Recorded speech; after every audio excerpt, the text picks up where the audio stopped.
Hey there, welcome to Contracts and Chaos. My name's Alyssa. And I'm Brenna, and we're here to tell you that you are not alone in the mayhem of this real estate industry. We're keeping it real and sharing our stories, strategies, and successes in today's real estate world. So come join us every Tuesday while we talk contracts and chaos. Gosh, we really are almost 6 months in, aren't we? Well, and that's why I picked this because I figure by the time we post this, it's going to be June. Yep, So I was like, it we is need crazy. to. I did a whole listing presentation in person the other day. And every time I dated something or signed my name, I put 4, whatever it was, 11, 24. Yes. And the lady was so sweet. She's like, 4/11, January, February, March. She said, I think it's 5. And I was like, it's 5. Is it 5, January, February, March? No, you're right. No, it's 5. I Yeah. changed it like 6 times. I'd be like, 4/11, 24. And it started to be like funny. Like she would sign it, he would sign it, and then he'd look and he'd like slide it back to me and he said 5. 5. Like 6 times. It was hilarious. And you still got the listing, so that's impressive. Sure did. That's funny. Sure did. Oh, well. Oh. That was really funny. But okay, yeah, we are 6 months into 2024, which is insanity. But this is a good time to, we'll be recapping our second quarter goals for 12-week year here coming up. I can't believe it. I think it's like a good reflection point to look back. I know. We're just going to like look back because like we're at a halfway point. But it's not like, I feel like people go one of two ways. I feel like people go one of two ways in this situation. They look and they're like, oh, I'm not where I wanted to be. And we just like turn into a little ball and just wait for the year to be over so we can start over. Or this is a really pivotal opportunity to pivot, to change what's not working, do more of what is working, and go for those 2024 goals because you're not out of time. You've got plenty of time. And June, here we go. School just got out of session a couple of weeks ago at this point, and people are ready to rock and roll. So hope you're ready to rock and roll because that's what's going to happen. I also feel like this is kind of like the second February. I feel like in February and beginning of March every year, and I fall into it every year. I feel like in February, and I remember seeing a meme then, February, March, that at the end of the first quarter where a lot of people are like, oh my God, the first quarter's over and I haven't sold anything or I haven't sold enough. My numbers aren't where they need to be. I also feel like people do that at the 6-month mark. And I'm looking at my numbers and I'm like, am I halfway to my goal? No. But then I remind myself, look at your pipeline. Look at what's coming. Look at what you're working on. And I look at that and I go, well, if that all comes to fruition, just what I have, and I'm looking to the side because I'm looking at my pipeline right now, I'll be fine. If just that comes to fruition. And we all know we have that. And then we have the surprises. Like I got a call Monday. Someone I'd spoken to 2 years ago, I think. They wanted to buy the house next to their best friends who were my previous clients, ended up not doing that. Now they just called me. They're like, hey, we need to sell our house because we're moving out of the area. So can you come over this week? We want to get it on the market by the end of the month. And I'm like, yep, that was not on my pipeline. So just keep look at your numbers, but also look at your pipeline and what you're doing. You're okay. Yeah, your pipeline. And there's things. So for me, the first quarter, and we just did a 12-week year for the first quarter a couple of weeks ago. And like my closing numbers weren't where I wanted them to be. The first quarter is traditionally my slowest quarter, but I had actually 2 referrals that I sent out. That one of them in particular was the referral fee that I got from it was equivalent to like me having 3 closings. You know what I mean? So it doesn't show in the MLS that I closed that volume, but like I track that. Like I keep that's a transaction for me. That wouldn't have happened if I didn't make that connection for those people, you know? Exactly. So it might not again show up in your MLS as an additional property sold, but take credit for that because those are all the things that add into where we're at now. Yep. And if you're looking at that and you're still saying, okay, that's great, but that's still not where I'm going to be, the next part of this podcast is for you. We're not saying it's all sunshine and rainbows. There are going to be some people where life has happened, or maybe things haven't turned out the way you thought. I had that happen in 2022. My pipeline looked good, everything was rolling. And then I had Mm-hmm. transaction after transaction fall apart that year for reasons I couldn't control.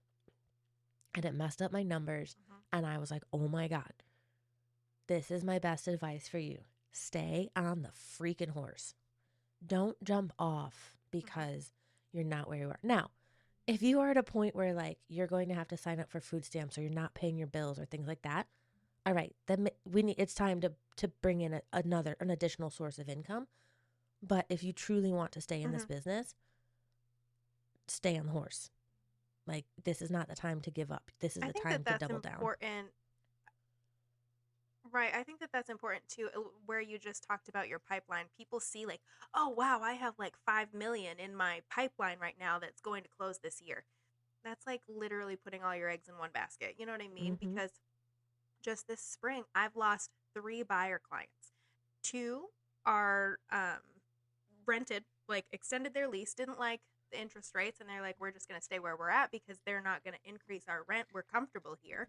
And that's their decision. Did we walk through and go through all of the information that I could offer them? Sure did. Did they still make the decision that they thought was best for them? Sure did. Did that affect my pipeline? Sure Sure did. did. One of them thought that they were, yeah, one of them thought that they were going to be relocating here for work, and they actually, their company sent them to a completely different uh, corporate office or wherever in a completely different state. So that's out of their control. That's out of my control. And one decided to use a real estate agent through, I don't think I'm allowed to say it, but a lender that is offering, like, if you use one of our preferred realtors, we'll give you $4,000 in closing costs. And if you look at it, like it, and for people who've never looked at a rate breakdown cost analysis sheet, they're charging you that $4,000. That's how that Mm-hmm. works. That is how it Yep. works. But again, those are decisions that people make because they think that that's the best decision for them. And it affects me. But that's why it's so imperative to not just say, oh, yeah, like I got this in the bag this year. Everything that I have in my pipeline is going to get me to my goals. You have got to keep prospecting. And when you say on the horse, I know you mean like don't cry on the couch and like Right. Like decide that don't you're going to go work at Walmart again. But right. I mean, if you staying on need the to horse go for work me at too is Walmart, like you have got to. right. And if you Yeah. need to go work at Walmart to keep your bills paid while you're continuing to ride this horse and you're continuing to prospect on the time you're not there, that's fine. There's absolutely Mm-hmm. no shame in that. We've all been there. Like, Mm-hmm. I coached CrossFit every morning. Well, not every morning, but a lot of mornings at 5 and 6 a.m. while I was getting to where I am now. I hosted at a restaurant for a Mm-hmm. while while I worked to get where I am now. I walked dogs. I sold plasma. Like, it's okay. Just don't give up on the actions Mm-hmm. that you're doing to build this business. Right. I saw something on Facebook the other day that said, what was it? Oh, good things come to those who wait. We've heard that a million times. Good things come to those who wait, but only what's left by those who hustle. You know what I mean? And that is so, that's so true. You can't sit there and be like, oh gosh, I really wish they know I'm a realtor. Like, if they're going to sell their house, they're going to call me. Right. It works like that sometimes, but most of the time it does not. Nope. You got to put in the work too. So I just I know what affects you. What you do today affects 90 days out, and for me, I'm just like we just got to keep Yeah. We just keep going moving. because that pipeline, you could have it. Yeah, we have it like in our months broken down. You know what I mean? Like our pipeline for who's expected to be where.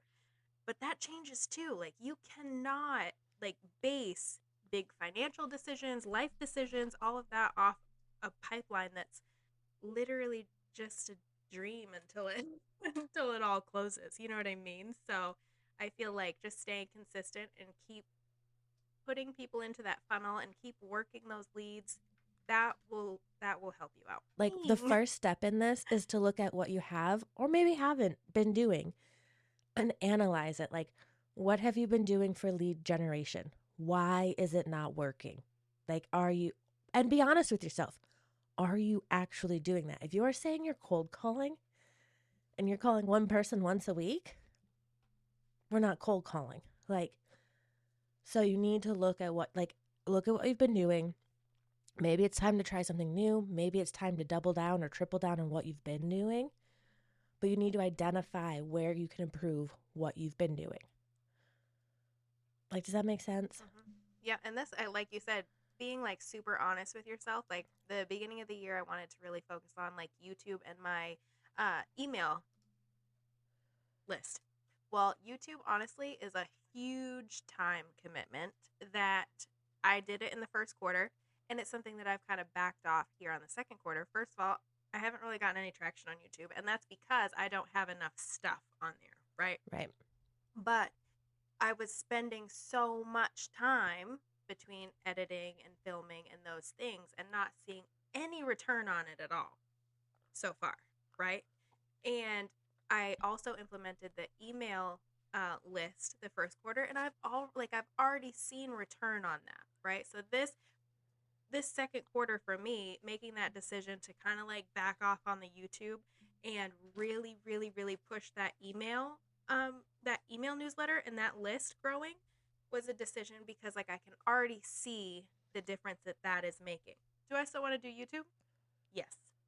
Will I need to do something to be able to make it more time efficient for me? Yes.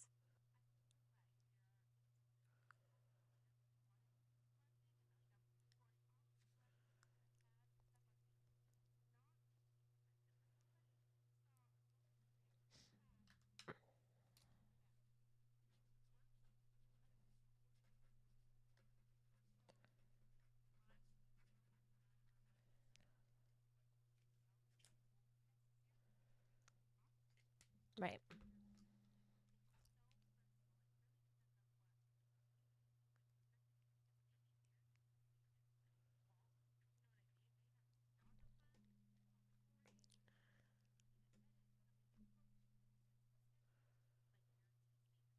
Mm-hmm.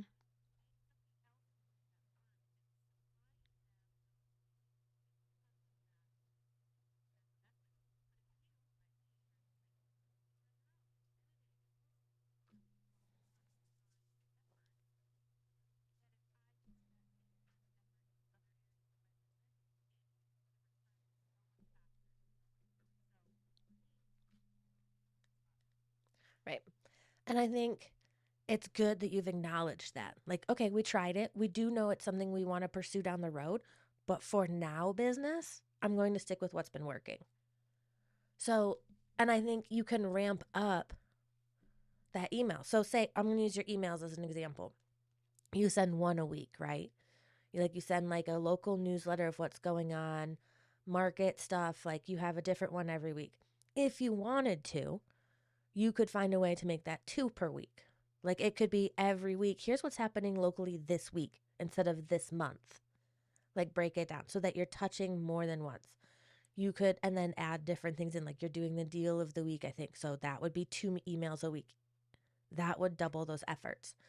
You also, like, if you guys aren't doing something like that and you're like, I just, one, don't know how, or, for some reason that's not your thing, like, double up on your networking. We've talked about what to do this summer with kids out of school and things like that. Network, network, network. You're going to have birthday parties, 4th of July parties, parades, sporting events, all those things. Double up on that. Like this week, I'm doing a giveaway this entire baseball season for the Gaston baseball team because Sundays are bark in the park. Every week before that game on a Wednesday, you will see me give away tickets to that game that Sunday. Starts this week. Like that's going to draw attention and hopefully draw attention from people who aren't in my sphere because I'm going to run an ad on Facebook every Wednesday. I'm only going to throw $10 at it for right now, but I know that's going to be helpful. So, like, double down. And then I think the other thing is like leverage existing relationships. Like, if you have past clients or friends, like, talk to them. Don't say, oh, business is really slow. Like, I need to sell some more houses. But talk to them. Like, we just had some major storms go through here last week. I instantly sprung into action, was like, hey, here's my favorite tree guy. Here's my favorite contractor. Here's my favorite roofing company. If you need these contacts, call me. It was a great way to touch base. I just sent a text message to all of my clients who lived in areas affected by the storm. And it literally just said, are you guys okay? Do you need anything? Every single one of those people reached out. One of them needed a tree guy because, well, nothing fell. They wanted to be preventative. One of them said, thanked me and said yes, that she was fine. Um, and then she was like, oh, but by the way, could you run numbers on my house because I want to sell it and move back to the town I moved from, which is going to give me a double end. I'm going to sell, I'm going to be her buyer's agent again after 3 years.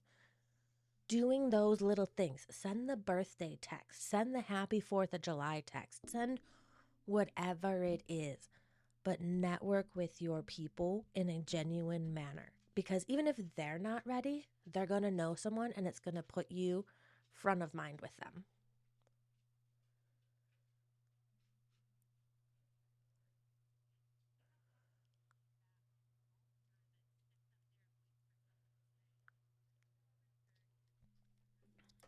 Right.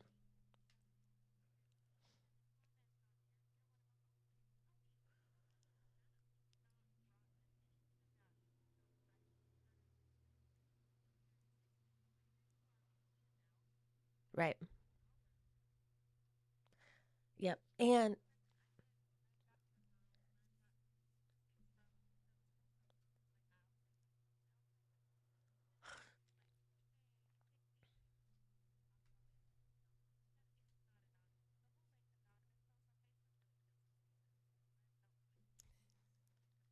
right.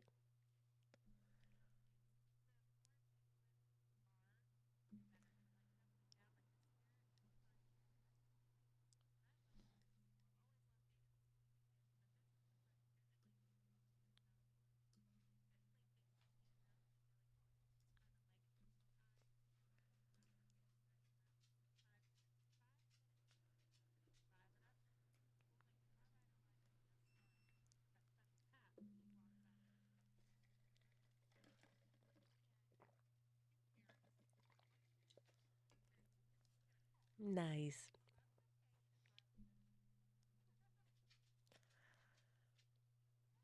Right. Right. Right. Or like if you don't have the time because maybe you do have that second job or you don't have childcare or whatever this summer,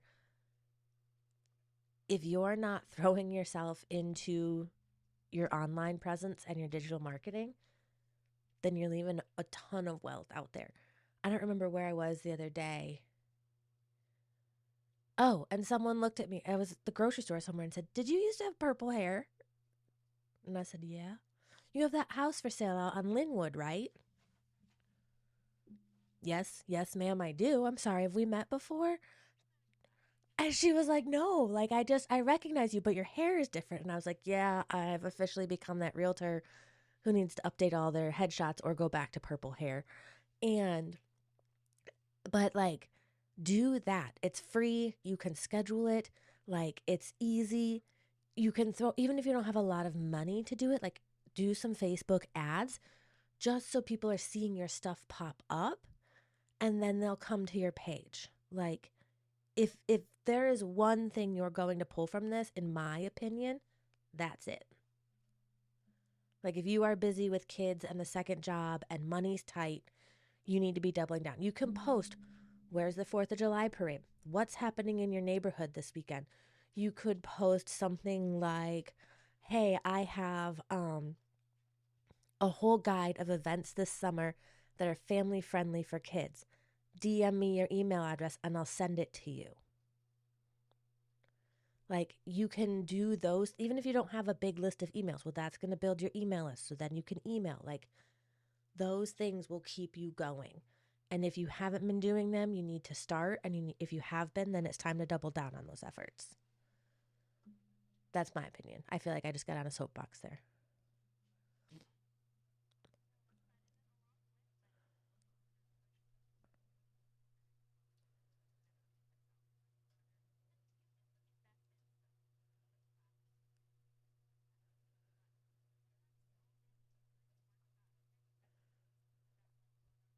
I do.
Right?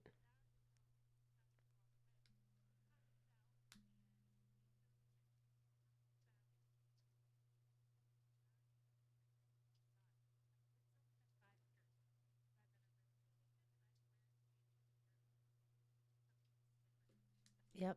Or like even like I go to a women's luncheon once a month and I've already gotten two leads out of it and someone who's joined my family at Real. Like, and I've been going less than a year.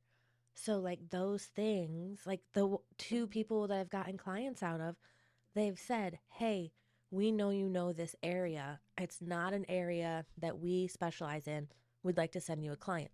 Cool. Awesome. Like those are the things. Like go to them. Even if it's not a topic you're super interested in. Like I took a free CE once on flood zones. I don't like yes, I need to know about them, but they're not like my jam. I met people there that I still talk to that, will eventually from all over the state. So that will lead to things. But it'll also, some of them will give you the knowledge to speak to things that you can put on your social media, things that other agents aren't necessarily talking about, like flood zones. How does that impact your insurance? What was the one I went to? The one I went to a couple weeks ago is nothing I could ever. It was weird. It was the weirdest CE I've ever sat in. But like I sat with another agent who I've run into at a couple other things. She and her husband are at a different firm. They're thinking of maybe making a change someday. Um, they were looking at different gyms. I talked to them about my gym. I went to the gym last night. They're at my gym. Like, so it's building that network just as much as gaining the knowledge of whatever they're teaching you in those classes or those seminars. It's highly important. I think the other one, though, is like also looking at some self care. Whether that, I mean, and self care looks different for everyone. Some people it's going to the spa, some people it's reading a book, some people it's taking a walk with their dog at night. Whatever your self care is, make sure you're doing it. Um, because not being where you want to be can be very stressful, and doubling down can add to that stress. And I don't want you to get burnt out because that's just going to make things worse. So if your self care, like for me, is going to the gym at least 3 times a week, if I don't make it three times, like that adds to my stress. So make sure you're prioritizing that self care. I think the final thing is, and well, let me step back. Also, that self care needs to be self care. Like if you have a family, you need to make sure you're still investing time in them. So maybe that's, you go for a nightly walk with your family, or that on Friday nights you light the fire pit in the backyard and you make pizzas in the pizza oven. Whatever that is, make sure you're still doing it so that they don't feel absolutely abandoned as you continue to build this business, because they're important too, and that your success is their success too, and your family being okay is important to your success. Are you good? Are you good? I am good. If we are going to wrap up, I'm going to leave. So Okay, yes. I got us into I was the imaging the room, last thing I was going to say is just remember that success takes time. This is not an overnight business. Unless you came into this with tens of thousands of dollars for advertising to get your name and your image out there instantly, and you have this amazing network of people, give yourself grace. This takes time and effort. The effort is probably the most important part. So if you're not putting in that effort, it's going to take longer. So just stay focused, stay persistent and resilient, and good things will come. Yes, we got this. The next 6 months are going to be great, you guys. So Yes, we are going to wrap up just hang 2024 in on a there. good note. All right, we will see you next week. We just finished another episode of Contracts and Chaos, but believe me, the chaos does not stop here. So check out the show notes for our email address and where to follow us on socials, and we will see you next week.